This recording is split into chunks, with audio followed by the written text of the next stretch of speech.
In 2025, the phrase "Make America Healthy Again," or MAHA, evolved from a wellness podcaster's slogan to national public policy. Robert F. Kennedy Jr., a prominent supporter of MAHA, is now the Trump administration's Secretary of Health and Human Services. Here's Kennedy announcing the creation of the MAHA Commission. Last Thursday, President Trump signed an executive order to establish the MAHA Commission to study what has caused the precipitous decline in American health over the past 2 generations. So we will convene representatives of all viewpoints to study the causes for the drastic rise in chronic disease. The MAHA agenda promises to liberate Americans from an unhealthy system, one in which, Kennedy argues, both the government and Big Pharma profit from keeping people sick. But what exactly is MAHA, and what does it want? Why has a movement that rejects biomedical authority and prizes self-control become mainstream in America? And what does its rise tell us about the moral and political economy of health in a country where medicine is both technologically advanced and socially distrusted? MAHA's central premise is voiced here by Surgeon General Casey Means. And we know how to fix it. Every disease I mentioned is caused by or worsened by metabolic dysfunction. Metabolic dysfunction is a fundamental distortion of our cellular biology. It stops our cells from making energy appropriately. Her framing of metabolism as the source of nearly all modern disease defines the movement's worldview. MAHA's leaders claim that the same underlying process links obesity, diabetes, depression, infertility, and even some cancers. The solution, they argue, is not more drugs or specialists, but lifestyle reform, which includes dieting, detoxification, stress management, and whole-body wellness. Of course, MAHA's framing is a synthesis of older American wellness movements. The 1970s health freedom movement emerged amid distrust of government regulation, defending vitamins and supplement sales as expressions of personal liberty. The 1990s rise of functional medicine reframed chronic disease as root cause imbalance, marrying clinical language to holistic spirituality. The 2010s biohacker subculture translated that holism into technology, in which Silicon Valley engineers treated their bodies as systems to optimize through data. And after 2020, post-COVID anti-institutional sentiment gave rise to a populist ethos, suspicious of bureaucrats, led by influencers, and eager for control. These seemingly disconnected groups are animated by the same affective core, a deep distrust of institutions, and a strong desire to wield personal agency. MAHA's leaders recognized that commonality and provided a unifying vocabulary, the call to address root causes, which echoes the concerns of functional medicine but can also be adapted to align with the interests of other political wellness movements. To libertarians, it promises deregulation. To biohackers, system optimization. And to populists, moral cleansing. Its vagueness allows all these interpretations to coexist under one banner. Figures like Kennedy and Means acted as brokers among these publics. Kennedy translating wellness into patriotic populism. Means translating functional medicine into Silicon Valley technospeak. Through social media cross-pollination, they merged these disparate audiences. The final ingredient was nationalism. Appropriating the Trumpist language of "Make America Great Again," MAHA reframed bodily purification as civic duty. Detoxifying the self became a way to heal the nation. To understand MAHA's appeal, we need to understand the kind of medicine it defines itself against. As historian Charles Rosenberg argues in The Tyranny of Diagnosis, modern medicine's central virtue is specificity, its capacity to isolate, name, and treat discrete diseases. That precision gives biomedicine enormous explanatory power. It can link pathogens to symptoms, genes to disorders, molecules to cures. Yet Rosenberg warned that it also creates blind spots. Medicine's emphasis on specificity turns diagnosis into the primary source of legitimacy and focus of treatment. In other words, care becomes more about treating localized, identifiable diseases rather than the whole person. Historian of medicine Jeremy Green extends that critique. In his History of Chronic Disease Management, he shows how nosological inflation, or the expansion of diagnostic categories, is driven not just by scientific discovery, but also by economic incentives. New subdiagnoses like prediabetes or borderline hypertension were established through the efforts of drug and medical technology companies because these labels created new pharmaceutical markets and potential consumers. Diagnosis had become, in part, commercialized. Specialization, another expression of specificity, reinforces care limitations and adds new opportunities for the commodification of medicine. The body is divided into organ systems that become separate domains: cardiology, endocrinology, gastroenterology, each treated as if it operates in isolation. In a privatized system, those divisions multiply. Every new consultation or referral incurs cost, paperwork, and confusion. For many American patients, the care experience is utterly fragmented. Casey Means and other MAHA leaders have often criticized this aspect of modern medicine directly. And I would just say also, like, if you do step back and look at everything holistically, like one of the biggest problems with the healthcare industry right now is that it's so siloed. We have over 100 different medical and surgical subspecialties, and the business model of American healthcare right now is volume. It's how many people can you see, and so that's what you get paid for. Specificity also shapes how institutions define legitimacy. A doctor's authority depends on naming a diagnosable entity. Insurance reimbursement depends on a code. Clinical research depends on isolating a single variable. Anything that does not fit those parameters, the messy overlap of environmental, social, and behavioral factors, becomes peripheral. MAHA's leaders capitalized on those exclusions. They argue that chronic illnesses have been misframed as isolated conditions when, in fact, they are symptoms of a deeper disorder: the metabolic imbalance produced by industrial modernity. In this way, MAHA inverts the logic of specificity. Where the clinic searches for discrete, localized disease as the source of illnesses, MAHA attributes all symptoms to the broad, whole-body construct of metabolism. 3 examples illustrate how, through the lens of MAHA, the biomedical value of specificity can obscure genuine causes for illness. First, chronic metabolic disorders. Diabetes, obesity, and cardiovascular disease are handled by separate specialties, each with its own drugs and metrics. Yet all share common social determinants, like high-calorie diets and sedentary labor. By collapsing them into metabolic dysfunction, MAHA points to that underlying unity, albeit imperfectly. Second, the environment. Conventional medicine rarely accounts for pollutants or ultra-processed foods. These exposures sit outside the clinic's jurisdiction, beyond what physicians are trained or paid to address.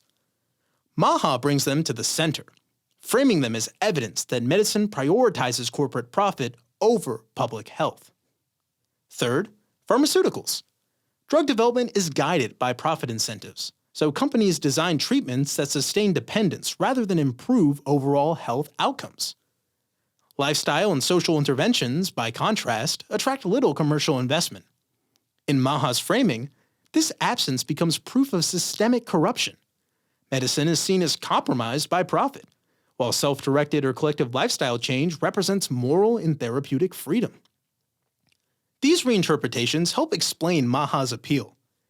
It tells patients that their fatigue, their anxiety, and their diffuse sense of illness are not isolated symptoms, but signs of a system that's broken, scientifically, economically, and ethically. Still, this story of wholeness has its own blind spots. While biomedicine omits social context, MAHA omits society itself. It speaks of toxins, metabolism, and self-healing, but rarely of wages, housing, or racialized inequality. Before asking where MAHA places moral responsibility for health, it's worth pausing on the framework it both mirrors and rejects: structural violence. The anthropologist Paul Farmer uses this term to describe how social and economic systems like poverty, racism, and colonialism produce suffering that medicine then treats as individual pathology. Medical anthropologist Nancy Shepherd-Hughes extends this insight to show how political and economic neglect can become embodied as malnutrition, addiction, or chronic stress. In this view, illness isn't random, it follows policy. Health disparities map the geography of exploitation and neglect. The appropriate remedy, therefore, lies in collective or institutional reform. In the United States, the pattern is obvious. The CDC reports that 9 out of 10 healthcare dollars go to chronic disease, concentrated among lower-income groups. Black maternal mortality, rural hunger, and environmental exposure, the same story repeats. Illness patterns mirror social inequality. MAHA acknowledges these realities, and its leaders often couch system-wide criticisms of U.S. healthcare in populist rhetoric, as Kennedy's top advisor Callie Means does so here. What RFK represents is actually what Trump represents and actually what almost every American's feeling, which is this frustration and this rigged thing and this thing that doesn't quite feel right, that you can't quite put your finger on. And it was so clear to me that how RFK talks about health personifies this overall. However, when it comes to solutions, the direction of critique changes. Instead of mobilizing collective reform, MAHA retreats into the body. Its rhetoric transforms the structural into the metabolic. The root cause of disease lies within individuals, manifesting as mitochondrial dysfunction or hormonal imbalances. Structural violence looks outward, tracing how policy and power harm the body. MAHA turns inward, making harm a question of metabolic self-management. Both promise to reveal underlying causes, but they locate morality in different places, one in systems, the other in the self. To explain MAHA's pivot inward, we need to examine its political culture, economic structure, and coalition members. The movement's unity is emotional, not programmatic. It gathers groups that share distrust of institutions but disagree on what should replace them. Their convergence produced a form of health politics that could only turn toward the self. Why? First, the political blockage. The institutional remedies implied by structural violence analysis, such as redistributive taxation, public insurance, and industry regulation, require collective trust in the state. But each MAHA faction has reasons to distrust that state. Libertarians view government as the source of medical tyranny. Holistic practitioners see it as captive to pharmaceutical interests. Populists frame it as an elite bureaucracy, and tech biohackers consider it an obstacle to innovation. In this environment, the body becomes the one institution everyone can govern. The self replaces the state as the only imaginable site of reform. Second, the cultural script. American moral life has long equated virtue with self-discipline, what Max Weber called the Protestant ethic. MAHA inherits this tradition, equating metabolic optimization to moral salvation, though, of course, each faction inflects that moralism differently. Libertarians preach purity through deregulation, functional medicine doctors through holistic balance, biohackers through quantified mastery, and populists through patriotic cleansing. Nevertheless, their visions converge in a single moral grammar: salvation through self-control. Third, the market logic. When collective capacity recedes, markets step in to offer individual solutions. Wellness industries thrive by converting structural anxiety into consumable hope. For biohackers, that hope takes the form of data dashboards. For functional medicine patients, bespoke supplements. For populist wellness influencers, detox kits and clean living brands. Each purchase lets followers perform reform privately and proves moral commitment through consumption. The marketplace provides the infrastructure that politics no longer supplies. Finally, the political function. The Trump administration's deregulatory agenda, including cuts to the Environmental Protection Agency, sits uneasily beside MAHA's rhetoric of root cause reform. Internal tensions help sustain that contradiction. The libertarian wing champions deregulation, while the holistic environmentalist wings demand stricter oversight. Focusing on individual metabolism offers a compromise. It blames neither corporations nor the state, but the citizen's own chemistry. The language of personal responsibility masks the impossibility of collective agreement. MAHA's moral turn emerges from structural, ideological, and coalitional constraints. When a movement unites factions that distrust institutions but depend on markets, only one form of reform remains imaginable: self-regulation. Health becomes proof of virtue, illness evidence of failure. In this landscape, health and freedom become synonyms. To be free of state interference is to govern the self. To be free of illness is to master the body. Material interests reinforce where MAHA places moral responsibility for health. Many MAHA leaders are entrepreneurs within the wellness economy they celebrate. Casey Means co-founded Levels, a company that sells continuous glucose monitors not to diabetics but to healthy consumers seeking metabolic awareness. Callie Means operates a lobbying firm that promotes expanding health savings accounts to cover alternative treatments.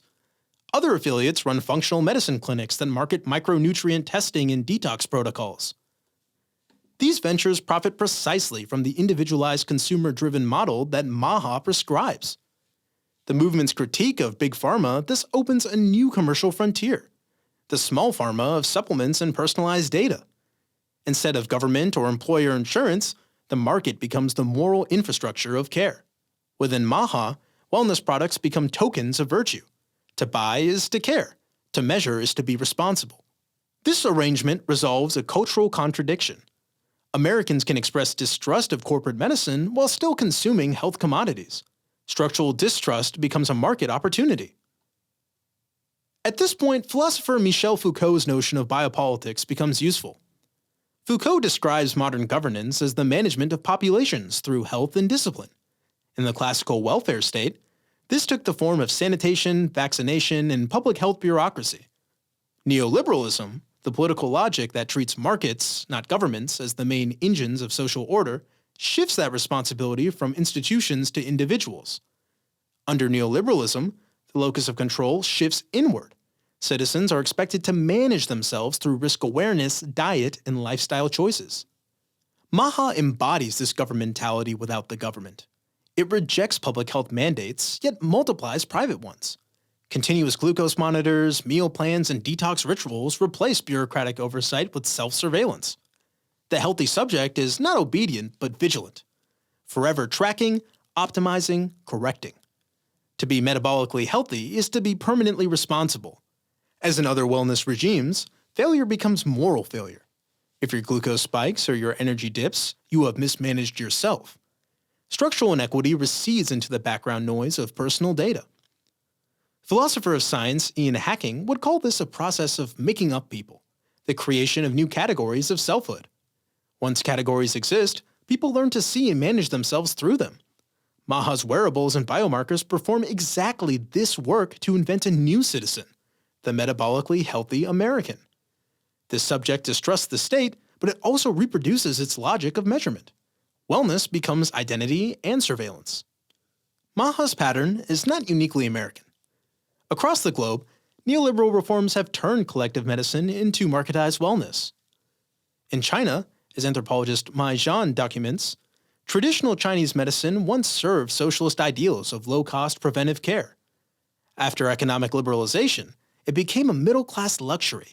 Spa treatments, herbal tonics, and energy balance programs marketed to urban elites and Western consumers. The holistic rhetoric survived, but its audience changed. In post-Soviet Russia, Tatiana Chudakova finds a similar shift. As state funding for biomedical clinics declined, pensioners created informal collective self-care circles, blending folk remedies with biomedical language. These practices emerged less from ideology than from necessity. People filled the vacuum left by the collapsing welfare system. MAHA follows the same structural script, but begins from the other end of the class spectrum. Where self-care circles in Russia arose from scarcity, MAHA emerges from abundance, among the credentialed middle class, equipped with disposable income and data devices. What links these cases is not class direction, but structure, the substitution of markets for states, of morality for policy, of self-discipline for collective provision. Zhan calls this transformation therapeutic consumption. MAHA exemplifies this. It packages political despair as personal empowerment, selling autonomy in a subscription model. The language of root causes conceals a global pattern. As public trust and provision erode, people turn inward, governing the self when no other structure remains. By this point, the movement's central concerns and tensions are clear. MAHA diagnoses real systemic failures and converts them into a moral economy of self-management. But how does that conversion play out in actual policy? And what does MAHA ultimately reveal about health politics in America? The MAHA movement now shapes real policy at both the federal and state levels. In fact, the United States Department of Health and Human Services maintains an official MAHA website listing dozens of state actions to restore metabolic health. 3 cases show how the language of root causes is translated from discourse to law. First, Texas recently passed legislation requiring warning labels on foods containing more than 40 artificial dyes and additives that are restricted in the European Union. Lawmakers justified the measure as a protection for children's metabolic development. Supporters cited MAHA's call to remove toxins from the food system. Critics pointed out that the law's sponsors also voted to reduce the Environmental Protection Agency's authority, highlighting the contradiction between MAHA's environmental rhetoric and the administration's deregulatory practices. Second, California banned ultra-processed foods from public school lunches beginning in 2032, citing both state nutrition studies and MAHA's public health framing. The bill's sponsor described it as part of a whole-body, whole-nation effort to tackle chronic disease. Here, MAHA's influence functions more as cultural framing than as direct policy. Its language of purity and prevention gives moral weight to incremental nutrition reform. Third, Oklahoma went further, adopting an executive order literally titled Make Oklahoma Healthy Again. It mandates reviews of water fluoridation, artificial dyes, and physical activity programs. The order's text reproduces MAHA's cadence of address root causes, not symptoms, and drew endorsements from MAHA leaders like RFK Jr., who visited Oklahoma to celebrate its passage. From individual Americans who are taking responsibility for their health. And I am so gratified about these actions that are now being taken by Governor Sid to make Oklahoma healthy again.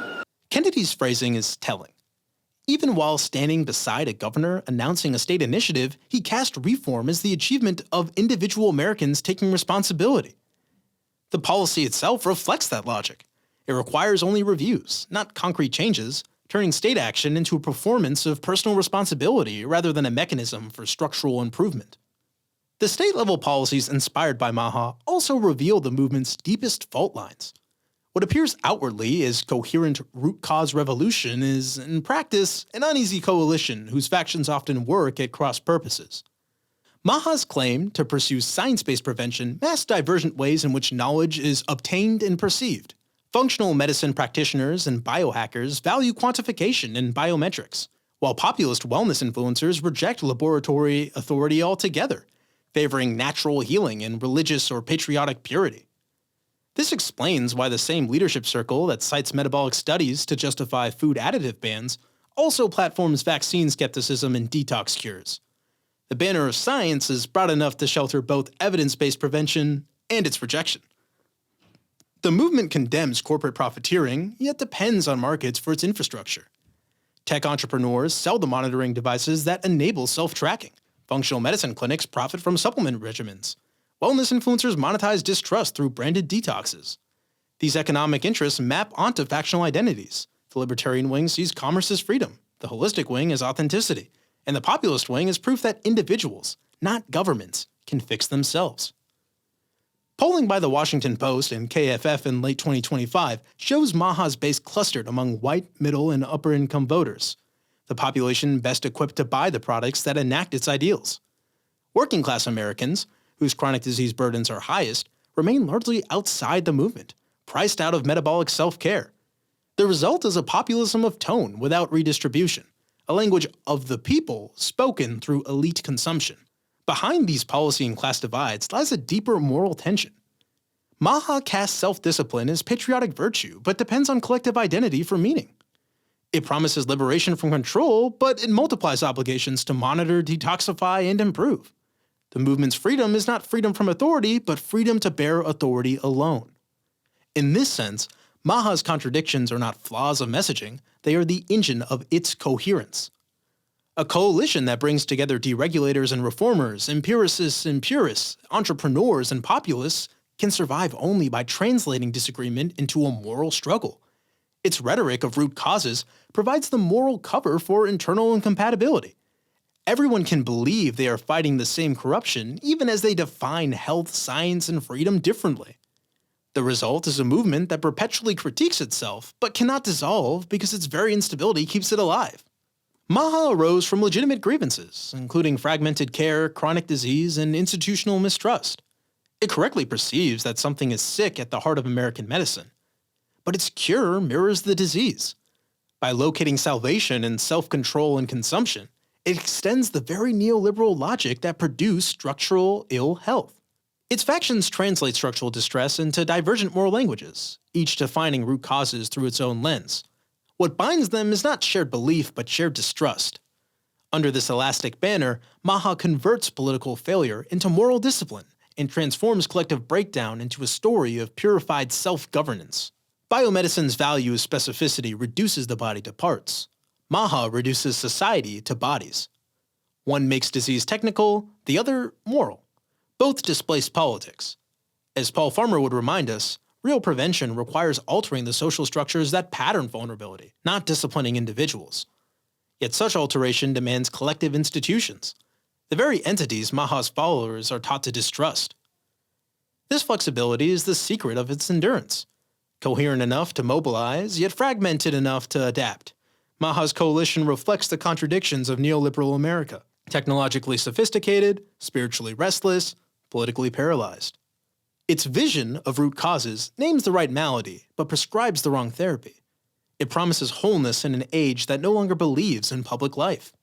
Culturally, it is not an anomaly, but a symptom, a case study in how neoliberal societies convert structural crisis into moral culture.